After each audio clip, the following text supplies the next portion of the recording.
Del Santo Evangelio según San Lucas. En aquel tiempo Jesús dijo a sus discípulos: fíjense en esto. Si un padre de familia supiera a qué hora va a venir el ladrón, estaría vigilando y no dejaría que se le metiera por un boquete en su casa. Pues también ustedes estén preparados, porque a la hora en que menos lo piensen vendrá el Hijo del Hombre. Entonces Pedro le preguntó a Jesús: ¿dices esta parábola solo por nosotros o por todos? El Señor le respondió: supongan que un administrador, puesto por su amo al frente de la servidumbre, con el encargo de repartirles a su tiempo los alimentos, se porta con fidelidad y prudencia. Dichoso ese siervo si el amo a su llegada lo encuentra cumpliendo con su deber. Yo les aseguro que lo pondrá al frente de todo lo que tiene. Pero si ese siervo piensa: mi amo tardará en llegar, y empieza a maltratar a los otros siervos y siervas, a comer, a beber y a embriagarse, el día menos pensado y a la hora más inesperada llegará su amo, y lo castigará severamente y le hará correr la misma suerte de los desleales.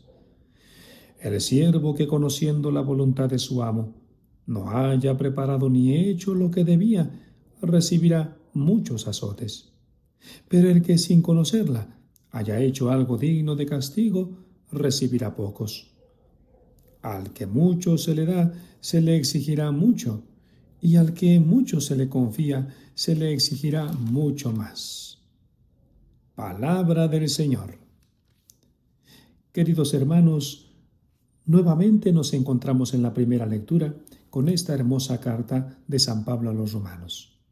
San Pablo nos ha estado hablando de la realidad del pecado y de cómo Cristo nuestro Señor nos ha justificado, es decir, perdonado, y nos ha santificado por medio de su pasión, muerte y resurrección, y dándonos gratuitamente el don de la gracia. Efectivamente, después de esta exposición, San Pablo nos dice: pónganse al servicio de Dios, que les ha dado la vida, que les ha dado la gracia, y no dejen que el pecado domine su cuerpo. En otras palabras, nos está diciendo que no nos hagamos esclavos del pecado, sino más bien esclavos del Señor. Pudiéramos preguntarnos: son dos esclavitudes distintas, pero a final de cuentas, esclavitud. ¿En qué consiste una y otra? Evidentemente, la esclavitud de la que habla San Pablo, del pecado, es estar bajo la influencia de las pasiones desordenadas, de los instintos bajos, de la ideología del mundo que nos lleva a veces a pensar de una manera muy distinta del Evangelio. La soberbia, por ejemplo, que quiere siempre imponer sus criterios, su manera de pensar, su rigidez, controlar a todos, su prepotencia, la vanidad que busca el aplauso, que busca las cosas vacías de sentido, la envidia, que siempre anda arañando lo que los otros tienen, anhelando y envidiando a los demás, carcomiéndose por dentro. En fin, todo esto es estar esclavos o esclavizados por el pecado. Sin embargo, ser esclavos del Señor es muy distinto, porque ahí tenemos a María, que se hizo la esclava del Señor. Hágase en mí según tu palabra.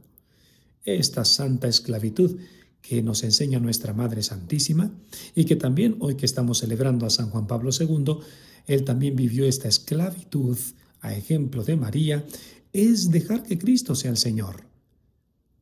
Es dejar que reine el Señor en nuestra vida. Y comienza, en primer lugar, por dejar que la gracia de Dios reine en nuestro corazón.